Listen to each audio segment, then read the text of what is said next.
നല്ലൊരു ശതമാനം പോയി, അത് താനെ കട്ടായി. ആ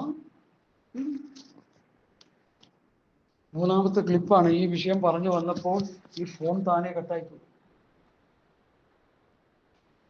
സാരമില്ല, കർത്താവ് അറിയുന്ന സമയം. ഈ ലോകത്തിന്റെ ഭരണ സാന്നിധ്യം സാത്താന്റെ കയ്യിലാണ്. നന്നായിട്ട് മനസ്സിലാക്കണം. ആ സഹോദരൻ പറഞ്ഞത്, ഈ ദേശത്ത് നിന്ന് ഞങ്ങളെ അയച്ചു കളയും. ഞങ്ങളിവിടെ വാണോട്ടെ, ഈ ദേശത്തെ അയച്ചു കളയും.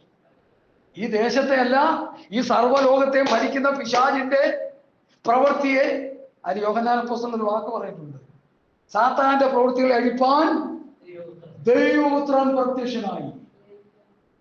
സ്തോത്രം. ഈ ലോകത്തെ, ഉൽപ്പത്തി പുസ്തകത്തിൽ ഒരു വാക്കുണ്ടല്ലോ, അതൊന്ന് പറഞ്ഞു ആരെങ്കിലും.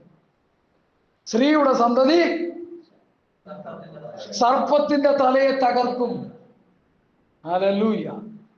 ഏത് പുസ്തകത്തിലാണ് മനുഷ്യനെ സാത്താൻ തെറ്റിച്ചു കളഞ്ഞു, അതേ പുസ്തകത്തിൽ ദൈവത്തിന്റെ പരിശുദ്ധാത്മാവ് എഴുതി വെച്ചു, അവന്റെ തല ദൈവം തകർക്കും. ഹല്ലേലൂയ. അതാണ് ദൈവം മനുഷ്യനായി വന്ന യേശു ക്രിസ്തു എന്ന് ഇനിയെങ്കിലും ദൈവമക്കൾ മനസ്സിലാക്കണം. ഹല്ലേലൂയ. പിശാചിന്റെ പ്രവൃത്തികളെ അഴിപ്പാനാണ് ദൈവപുത്രൻ പ്രത്യക്ഷനായത്. സർവ്വലോകത്തെയും ഭരിച്ചുകൊണ്ടിരിക്കുന്ന ദുഷ്ട പിശാച്, അതാണ് യേശുവിനോട് പറഞ്ഞത്, നീ എന്റെ വീട് നമസ്കരിച്ചാൽ ഇതെല്ലാം ഞാൻ നിനക്ക് തരാം. ഇതെങ്കിൽ ഫലമേൽപ്പിച്ചിരിക്കുന്നു. പിശാചിനെ ആര് ഫലമേൽപ്പിച്ചു? ആദിമ പിതാക്കന്മാർ ഫലമേൽപ്പിച്ചു.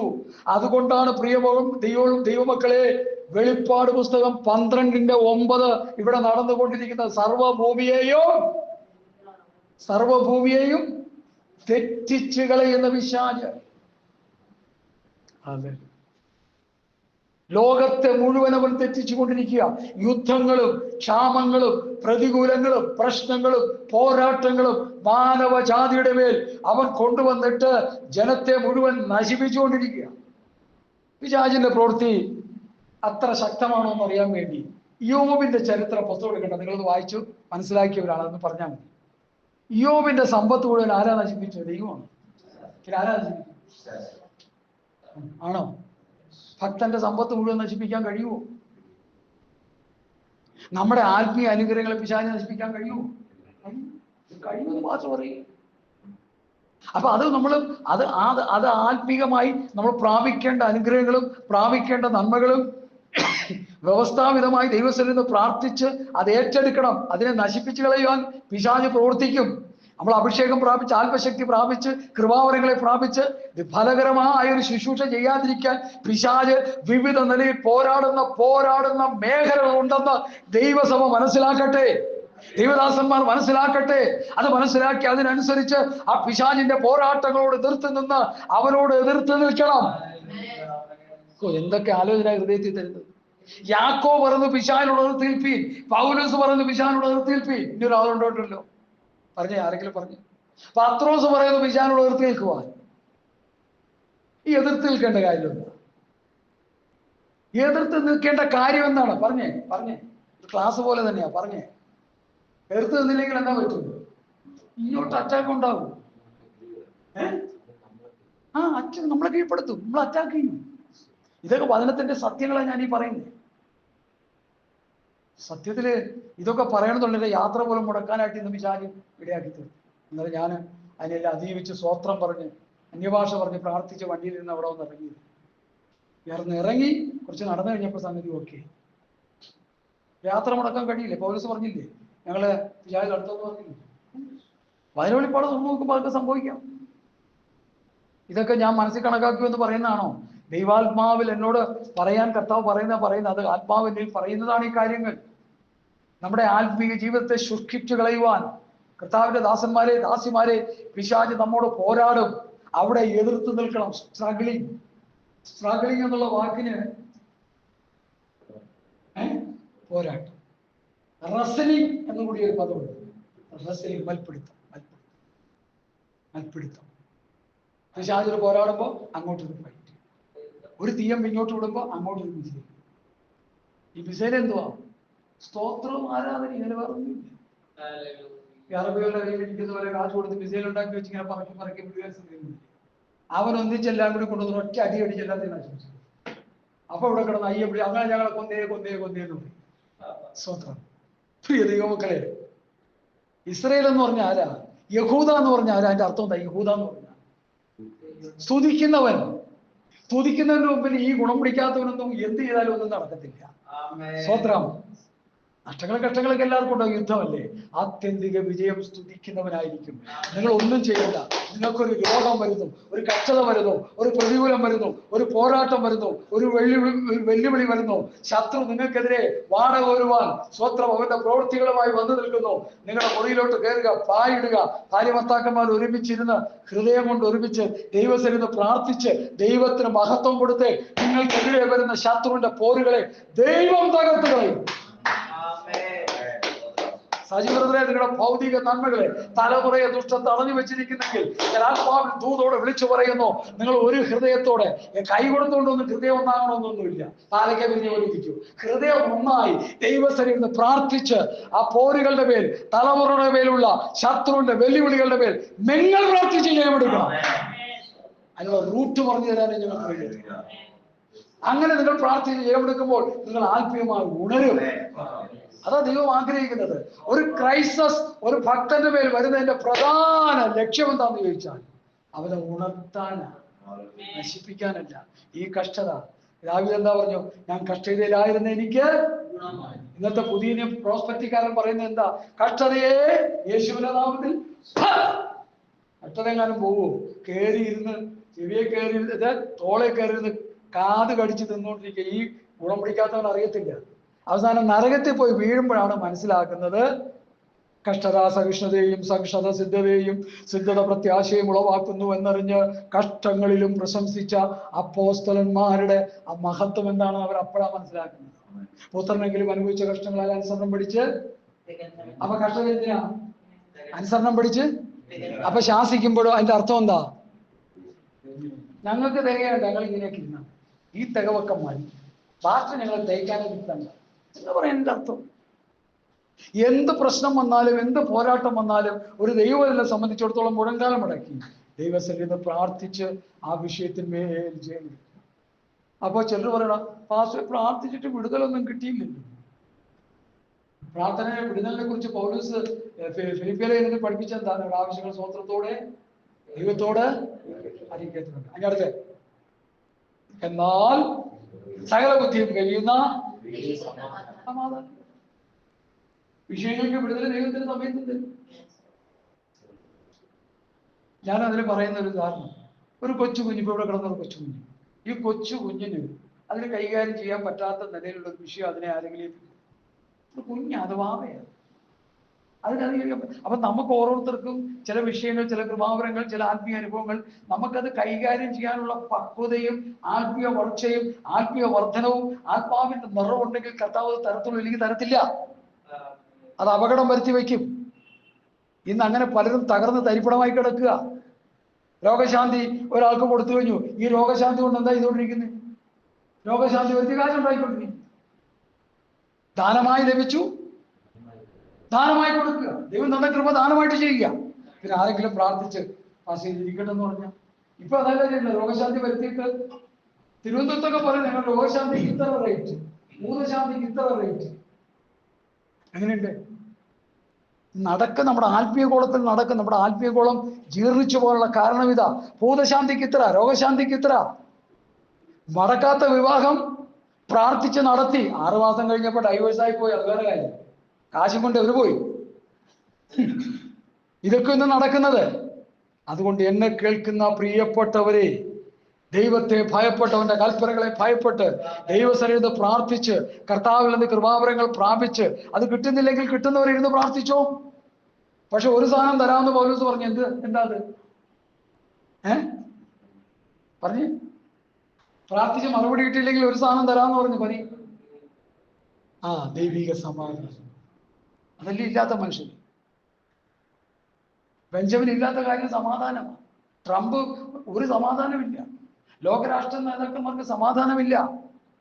പിണറായിയെ 4 വശത്തു നിന്ന് കുത്തി പറിക്കിയ ആൾക്കാർ സമാധാനമില്ല.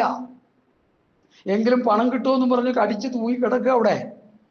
അധികാരം കിട്ടിയാൽ അത് വെച്ച് കാശുണ്ടാക്കുക, സമാധാനമില്ല. നിങ്ങൾ ആരും ചിന്തിക്കരുത് ഇവരൊക്കെ സമാധാനമായിട്ട് കിടന്നുറങ്ങുന്നവരാണെന്ന്. ഒന്നിൽ മദ്യവും മയക്കുമരുന്നൊക്കെ അടിച്ചാണ് കിടന്നുറങ്ങുന്നത്. ഹല്ലേലൂയ. സമാധാനം ആർക്കുണ്ടാകും? സമാധാനം ഞാൻ എൻ്റെ സമാധാനം നിങ്ങൾക്ക് തരുന്നു. ലോകം തരുന്നത് പോലെയല്ല, എന്റെ സമാധാനം ഞാൻ നിങ്ങൾക്ക് തരുന്നു. യഥാർത്ഥ സമാധാനം കർത്താവായ യേശുക്രിസ്തുവാണ് തരുന്നത്.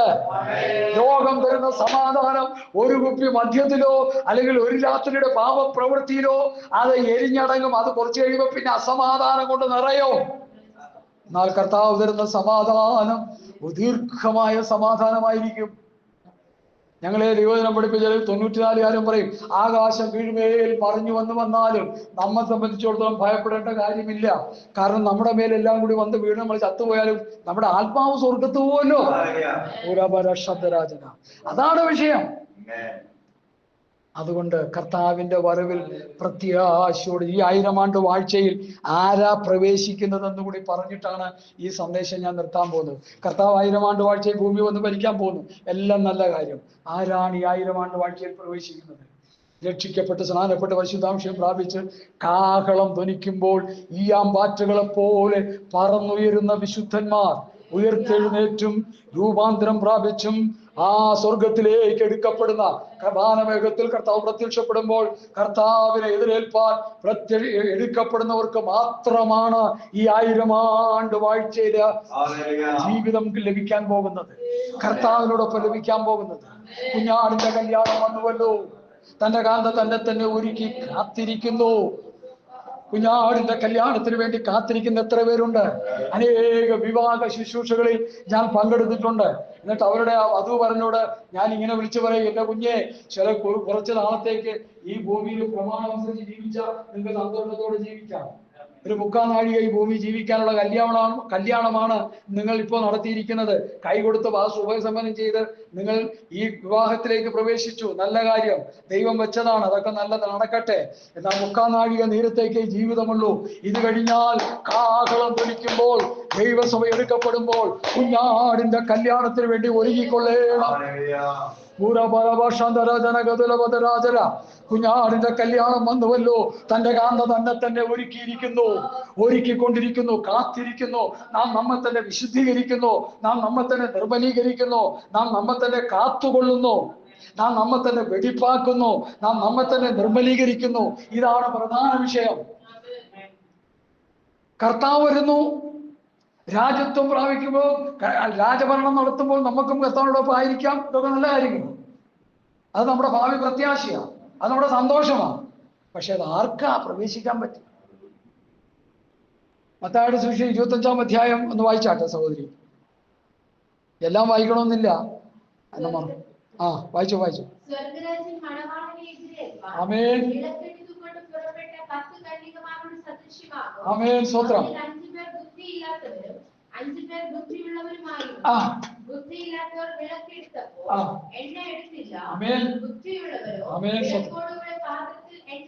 എണ്ണയും എടുത്തു. ഹല്ലേലൂയ, ആമേൻ. ആർപ്പുവിളി ഉണ്ടായി. ഇപ്പൊ ആർപ്പുവിളി നടന്നുകൊണ്ടിരിക്കുക. ലോകത്ത് നടക്കുന്ന സംഭവങ്ങൾ, ലോകത്ത് നടക്കുന്ന സംഭവ ഇതിഹാസങ്ങൾ ഞാൻ എന്തെങ്കിലും കൂടി ഇരുന്ന് വായിച്ചു. യുദ്ധങ്ങളും ശ്രുതികളെ കുറിച്ച് നിങ്ങൾ കേൾക്കും. അപ്പൊ ഇത് ശ്രുതിയാണോ കേൾക്കുന്നത്? യുദ്ധത്തെ കുറിച്ചുള്ള ശ്രുതിയാണോ കേൾക്കുന്നത്? അതാ യുദ്ധം നടക്കുകയാണ് ചെയ്യുന്നത്. യുദ്ധം നടക്കുകയല്ലേ? ക്ഷാമം, ഭൂകമ്പം അവിടെ ഉണ്ടാകും. ചരിത്രങ്ങൾ എടുത്ത് പഠിച്ചു നോക്കിക്കോ. എർത്ത്ക്വേക്ക്, ഭൂമി കുലുക്കത്തെ കുറിച്ചുള്ള ചരിത്രങ്ങൾ നിങ്ങൾക്ക് യൂട്യൂബിൽ സെർച്ച് ചെയ്യാൻ പറ്റും. എടുത്ത് പഠിച്ചു നോക്കിയോ. ഭൂകമ്പത്തിന് കയ്യും കണക്കുമില്ല, ഇപ്പോഴും ഉണ്ടായിക്കൊണ്ടിരിക്കുന്നുണ്ട്. ക്ഷാമം, ഭൂകമ്പം, പകർച്ചവ്യാധി, ഒരു വലിയ കോവിഡ്. പിന്നെന്താണ് കോവിഡിന് ഓമന പേര് വിളിച്ചെന്താ? കൊറോണ. പിന്നെ വേറൊരു പേരൂടെ ഉണ്ടായിരുന്നല്ലോ, കോവിഡ്, കൊറോണ, നിപ്പ, ഗുപ്പ, അപ്പ ഒക്കെ ഉണ്ട്, കുറെ ഉണ്ട്. എലിപ്പനി, പുലിപ്പനി, പക്ഷിപ്പനി, ശരിയല്ലേ? പക്ഷിപ്പനി ശരിയല്ലേ? പട്ടിപ്പനി, പൂച്ചപ്പനി, എന്തൊക്കെയാ ഇതൊക്കെ? അവന്തിപ്പനി.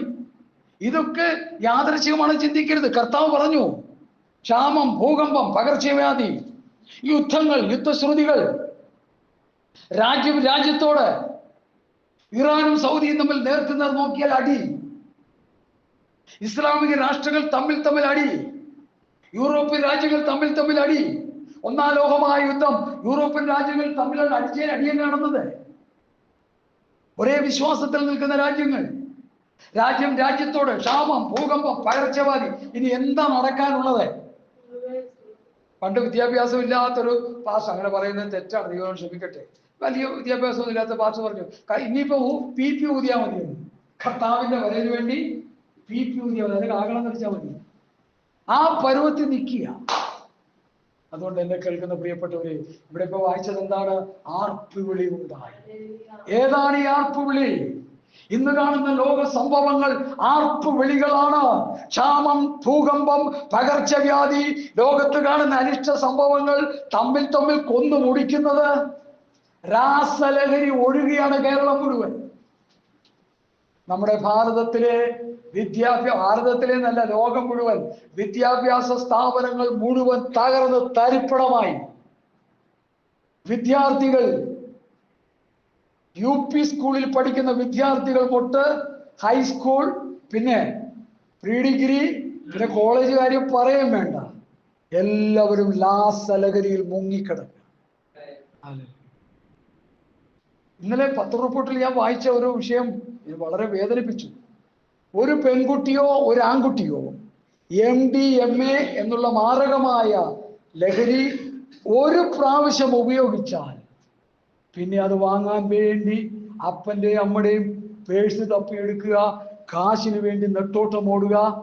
പെൺകുട്ടികളാണെങ്കിൽ കാശിന് വേണ്ടി അവരുടെ ശരീരം വിറ്റ് ആണെങ്കിലും ഈ ലഹരി ഉപയോഗിക്കാൻ അവർ തുടങ്ങുന്നത്. എത്ര വേദനാജനം! കോളേജിൽ പഠിക്കുന്ന പെൺകുട്ടികൾ, കോളേജിൽ പഠിക്കുന്ന ആൺകുട്ടികൾ, UP സ്കൂളിൽ പഠിക്കുന്ന കുട്ടികൾ എല്ലാം ലഹരിക്ക് അടിമകളായി തീർന്നു. ഒരു പ്രാവശ്യം MDMA ഉപയോഗിച്ചാൽ അടുത്ത പ്രാവശ്യം MDMA ഉപയോഗിക്കാൻ വേണ്ടി ആ കുട്ടി വ്യഗ്രത കാണിക്കും. വിൽക്കാൻ വരുന്നവർ എന്ത് ചെയ്യുമെന്നറിയോ? നിന്റെ ശരീരം വിൽക്കുമോ? തരാം. യെസ്, ഞാൻ റെഡി, കൊടുക്കുന്നു. അവസാനം കൊച്ചാരായിത്തീരുമെന്നറിയാമോ? MDMA വിൽക്കുന്ന ഒരു ഏജന്റ്. കേരളത്തിൽ നടക്കുന്ന കാര്യമാണ്. പത്രത്തിൽ വന്ന ന്യൂസുകളായി പറയുന്നത്, സോഷ്യൽ മീഡിയയിൽ വന്ന ന്യൂസുകളായി പറയുന്നത്, നല്ല കൃത്യമായി വ്യക്തമായി ന്യൂസുകൾ പറയുന്ന ചാനലുകൾ വെളിപ്പെടുത്തിയ സത്യങ്ങളാണ് ഞാൻ ഈ പറയുന്നത്. കേരളം മുഴുവൻ നശിച്ചു, സർവ്വഭൂമിയെയും തെറ്റിച്ചു കളയുന്ന പിശാചിന്റെ പ്രവൃത്തി. പിശാച് തനിക്ക് അല്പമേ കാലമുള്ളെന്ന് കരുതി മഹാക്രോധത്തോടുകൂടെ ഇറങ്ങി വന്നുകൊണ്ടിരിക്കുന്നു. 1000 ആണ്ട് വാഴ്ചയ്ക്ക് വേണ്ടി യേശുക്രിസ്തുവിനോടൊപ്പം 1000 ആണ്ട് വാഴ്ച പങ്കിടാൻ കാത്തിരിക്കുന്ന പുതിയ നിയമസഭയോട് ഞാൻ പറയട്ടെ, നമ്മൾ ഒരുങ്ങിയിരിക്കണം, ഉണർന്നിരിക്കണം.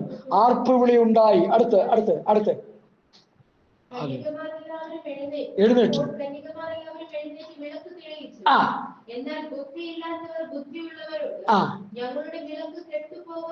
ഞങ്ങളുടെ വിളക്ക് കെട്ടുപോകുന്നത് കൊണ്ട് നിങ്ങളുടെ എണ്ണയിൽ കുറെ ഞങ്ങൾക്ക് തരുവിനെന്ന് പറഞ്ഞു. ആമേൻ.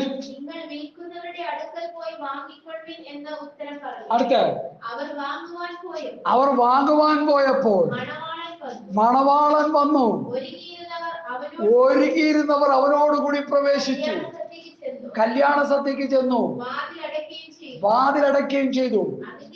അതിന്റെ ശേഷം മറ്റ് കന്യകമാരും വന്നു, കർത്താവേ കർത്താവേ ഞങ്ങൾക്ക് തുറക്കേണമേ. അതിന് അവൻ, ഞാൻ നിങ്ങളെ അറിയുന്നില്ല. സത്യമായിട്ട് നിങ്ങളോട് പറയും, ഞാൻ നിങ്ങളെ അറിയുന്നില്ല. ഞാൻ നിന്നെ അറിയുന്നില്ലെന്ന് ആരോടാ പറഞ്ഞത്? സജി ബ്രദറെ, ഒരു ശുഭമായ മറുപടി പറഞ്ഞു. ഒരുങ്ങിയിരിക്കാത്തവരോട്.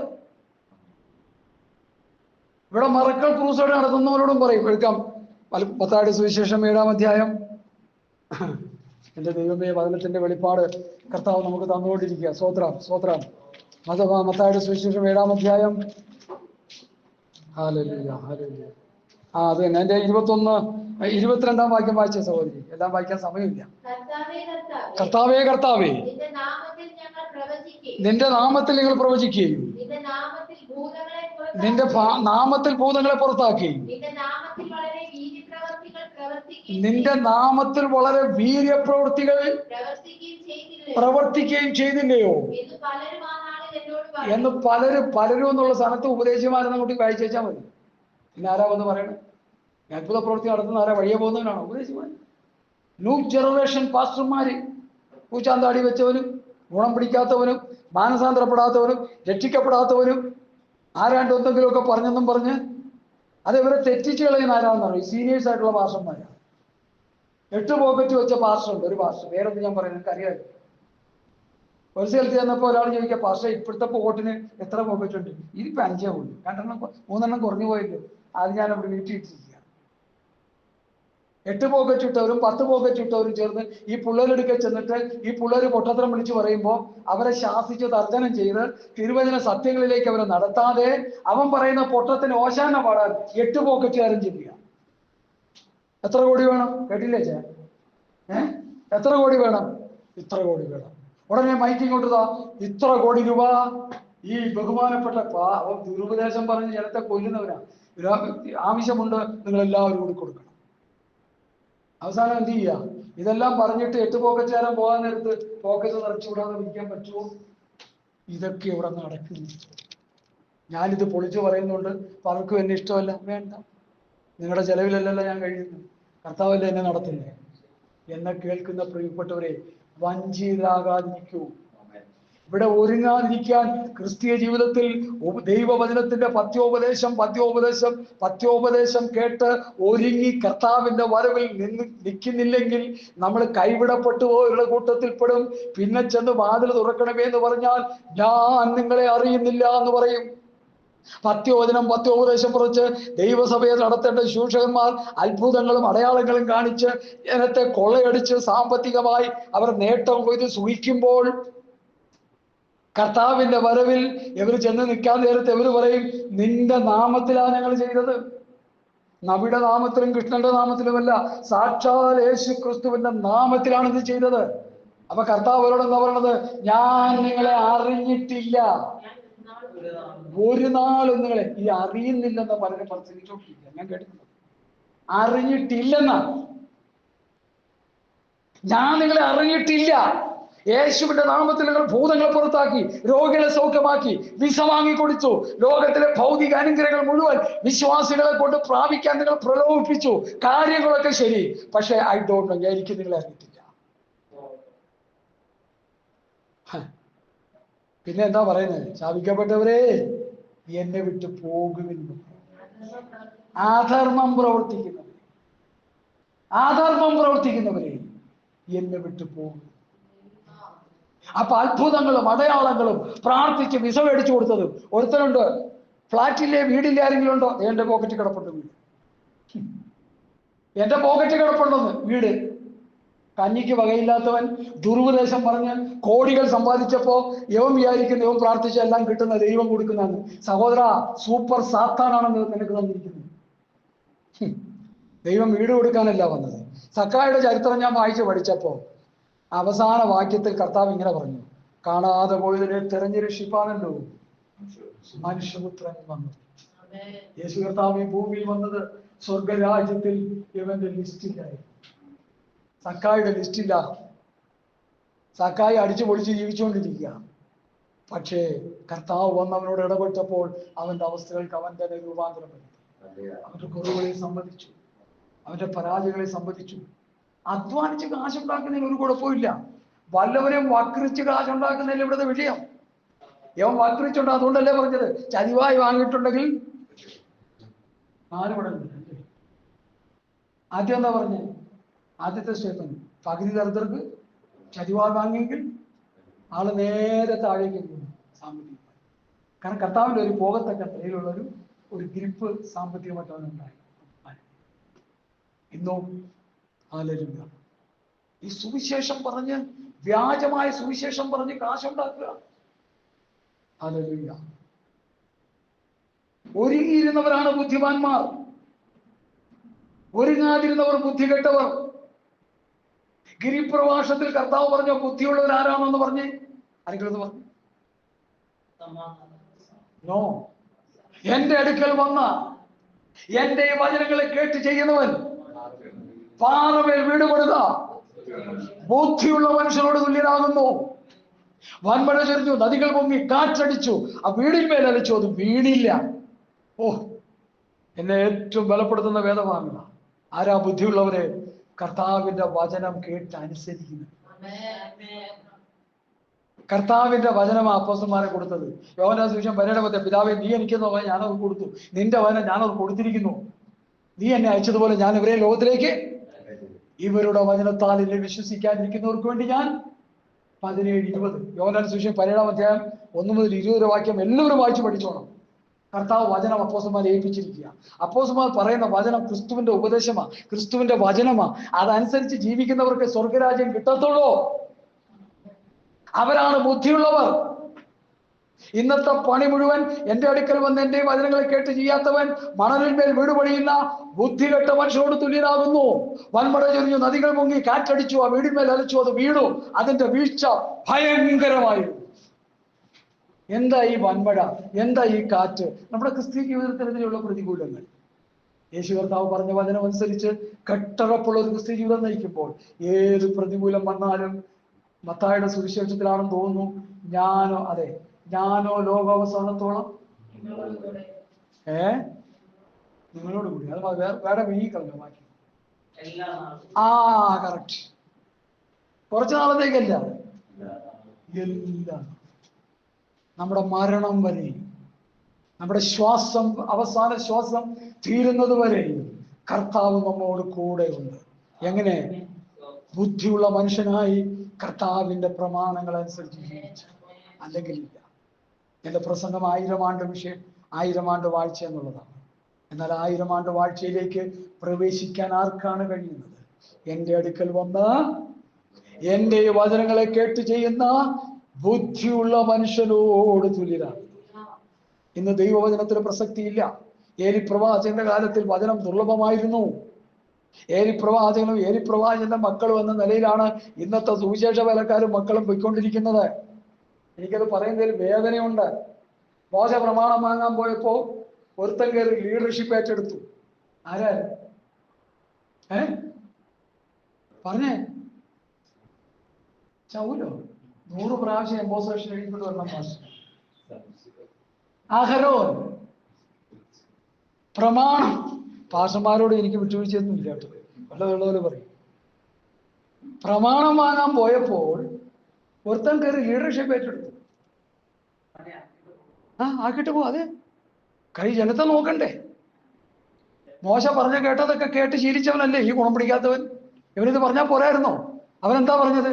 കാളക്കുട്ടി വേണം, നമുക്ക് മുമ്പിൽ നടക്കാൻ ഒരാളെ വേണം. മോശ പോയി, അതിനെന്ത് വേണം? കാളക്കുട്ടി. അതിനെന്ത് വേണം? ഓർണമെന്റ്സ്. പൗലോസ് പറഞ്ഞു, ആരുടെ വലിയോ പൊന്നോ ഞാൻ ആഗ്രഹിക്കുന്നില്ല. വെളിപ്പാട് പ്രവൃത്തി പുസ്തകം 20-ാം അധ്യായത്തിൽ അവസാന വാക്യത്തിൽ 33, 34 ആരുടെ വലിയ പൊന്നും ഞാൻ ആഗ്രഹിക്കുന്നില്ല. പിന്നെ ഈ ന്യൂ ജനറേഷൻ പാസ്റ്റർമാർ എല്ലാത്തിനെയും പൊളിച്ചെടുക്കുകയാണ്. ഇന്നത്തെ പാസ്റ്റർമാർ ചോദിക്കുന്നത് എന്താ? പൈസ കൊണ്ടുവന്നില്ലയോ? കുഴപ്പമില്ല. ഡോളർ ഇല്ലയോ? പൗണ്ട് ഇല്ലയോ? രൂപ ഇല്ലയോ? കുഴപ്പമില്ല. കാര്യം ഉണുക്കുണ്ടോ? കാലയില് എന്താണ്? പാദസരം ഉണ്ടോ? നാക്കേല് നാക്കുത്തി ഉണ്ടോ? മൂക്കേല് മൂക്കുത്തി ഉണ്ടോ? ഊരിയിട്ടോ? ദൈവം നിങ്ങളെ അനുഗ്രഹിക്കും. ഇതെവിടെ നിന്ന് വന്നു ഈ പൈശാചിക ഉപദേശം? പൗലോസ് പറഞ്ഞു, വെള്ളിയും പൊന്നും. അത് പത്രോസ് പറഞ്ഞു, വെള്ളിയും പൊന്നും ഞങ്ങൾ ആഗ്രഹിക്കുന്നില്ല. ആ വാക്യം വായിച്ചേ, പ്രവൃത്തി പുസ്തകം. അത് വായിക്കുമ്പോൾ അത് വായിച്ചു പോയാലാണ് അതിന്റെ മനോഹാരിത നമുക്ക് കാണാൻ കഴിയുന്നത്. പ്രവൃത്തി 20-ന്റെ-33 തോന്നുന്നത് വായിച്ചു. Hallelujah, hallelujah. 20-ന്റെ ഇന്ന് അവർക്ക് എവിടെ നിന്നുണ്ടായി ഈ വെള്ളിയും പൊന്നും? 33 ആരുടെയും വെള്ളിയും പൊന്നോ വസ്ത്രമോ. ഇപ്പൊ ഇന്ന് മോഹം കൊണ്ട് നിറഞ്ഞിരിക്കുക പാസ്റ്റർമാർക്ക്. കാരണം മീറ്റിങ്ങിന് വന്നപ്പോ പേഴ്സ് എടുക്കാൻ മറന്നുപോയി അമ്മാമ്മ. അപ്പൊ ഉപദേശി അത് അറിഞ്ഞിട്ട് പറഞ്ഞ, പേഴ്സ് എടുക്കാൻ മറന്നുപോയി, സാരമില്ല, പേഴ്സിൽ ഇന്ന് 500 രൂപയെ കാണുള്ളൂ. ഇവിടെ 5000-ന്റെ കഴുത്തിൽ കിടക്കുക, അതിലാണ് പാസ്റ്ററിന്റെ കണ്ണ്. ഹല്ലേലൂയ. പൈസ വേണ്ട, ഞങ്ങൾ ഓർണമെന്റ്സ് സ്വീകരിക്കാം. പത്രോസും യോഹന്നാനും സുന്ദരമെന്ന ദേവാലയ ഗോപുരവാതിൽക്കൽ ഇരുന്നവരുടെ വിഷയത്തിലാണ് പറഞ്ഞത്, വെള്ളിയും പൊന്നും ഞങ്ങൾക്കില്ല, ഞങ്ങളിൽ ഒരു ദൈവകൃപ വ്യാപരിക്കുന്നുണ്ട്, ഞങ്ങളിൽ ആത്മാവിന്റെ ശക്തി വ്യാപരിക്കുന്നുണ്ട്, അതുകൊണ്ട് നിനക്ക് സൗഖ്യം തരാം, നീ വാ. സ്തോത്രം. ആ കാല് മുടന്തിരിക്കുന്നെങ്കിലും അവന്റെ ആഗ്രഹം വെള്ളിയും പൊന്നും കിട്ടണമെന്ന്. അവനും അങ്ങനത്തവനാണ്. സ്തോത്രം. എന്നാൽ അവനോട് പറഞ്ഞു, വെള്ളിയും പൊന്നും ഞങ്ങൾക്കില്ല, ഞങ്ങൾക്കൂടെ നിനക്ക് തരാം.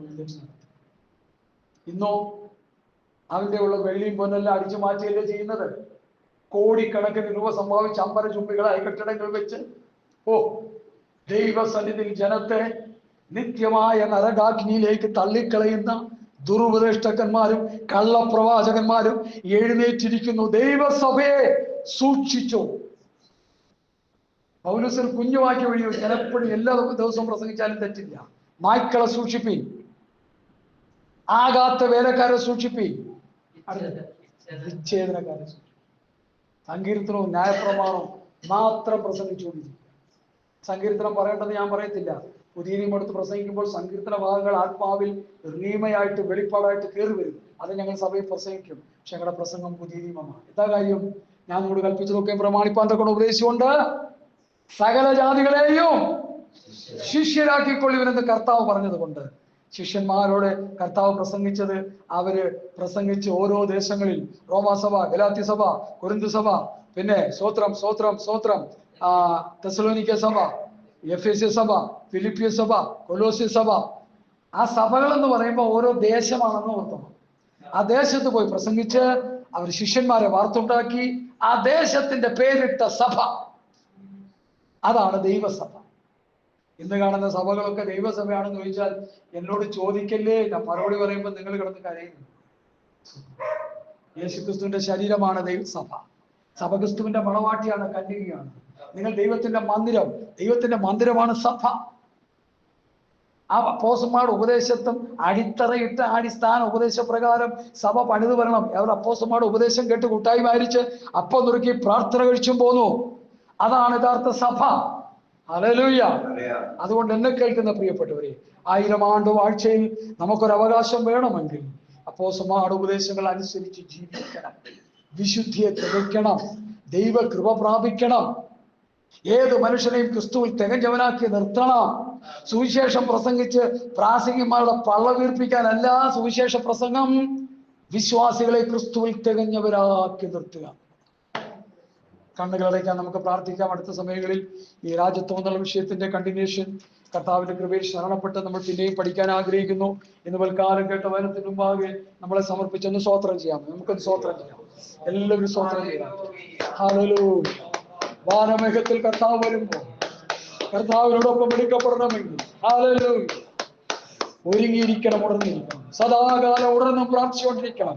കർത്താവിന്റെ വരവിന്റെ പ്രത്യാശ ഹൃദയത്തിന്റെ ഉള്ളിൽ നിറഞ്ഞിരിക്കണം.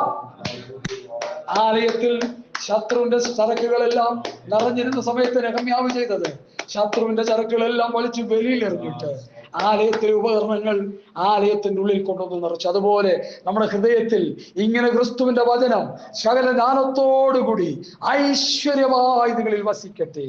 ക്രിസ്തുവിന്റെ പ്രമാണം, ക്രിസ്തുവിന്റെ ഉപദേശം വസിച്ചുകൊണ്ട് കർത്താവിന്റെ വിരൽ പ്രത്യാശയോടെ നിൽക്കുവാൻ, ഇന്ന് കേട്ട വചനത്തിന് മുമ്പാകെ സമർപ്പിച്ച് പ്രാർത്ഥിക്കുവാൻ ആർക്കെങ്കിലും 1 2 വാക്കുകളിൽ കർത്താവ് ഇന്ന് പൽക്കാലം കേട്ട വചനത്തിന് മുമ്പാകെ ഞാൻ എന്നെ സമർപ്പിക്കുന്നു, എനിക്ക് 1000 ആണ്ട് വാഴ്ചയിൽ എനിക്കൊരു അവകാശം അവിടെ ഒരുക്കി വെച്ചിരിക്കുന്നു, അത് പ്രാപിച്ചെടുക്കുവാൻ, ഒരു അനുഗ്രഹിക്കപ്പെട്ട ക്രിസ്തു ജീവിതം നയിച്ച് കർത്താവിന്റെ ഒരു എടുക്കപ്പെടുവാൻ ഞാൻ എന്നെ സമർപ്പിക്കുന്നുവെന്ന് ആർക്കെങ്കിലും പറയുവാൻ ഹൃദയത്തിന്റെ ഉള്ളിൽ നിന്ന് പ്രേരണ ഉണ്ടെങ്കിൽ നമുക്ക് പറഞ്ഞ് പ്രാർത്ഥിക്കാനുള്ള ഒരു ചെറിയ മിനിറ്റ്, കറക്റ്റ് 1 മണിക്ക് നമ്മൾ പ്രാർത്ഥിച്ച് തീർത്തും. 5-8 മിനിറ്റ് കൂടെ ഉള്ളൂ. അതിനൊരു അവസരം തരുന്നു. പ്രാർത്ഥിച്ചാൽ മതി നമുക്ക്. സ്തോത്രം, സ്തോത്രം, സ്തോത്രം, സ്തോത്രം, സ്തോത്രം, സ്തോത്രം. Hallelujah, hallelujah, hallelujah, hallelujah. കർത്താവേ നന്ദിയോടെ സ്തോത്രം. ചൂടാരബദല ശിഖരദനബല വസന്തര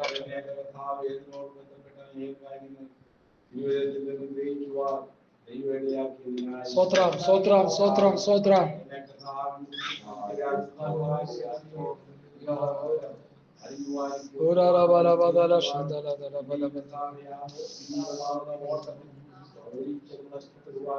ആമേൻ. സ്തോത്രം.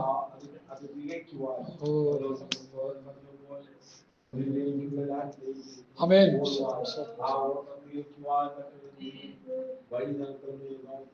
സ്തോത്രം ചെയ്യുന്ന കർത്താവേ, സ്തോത്രം.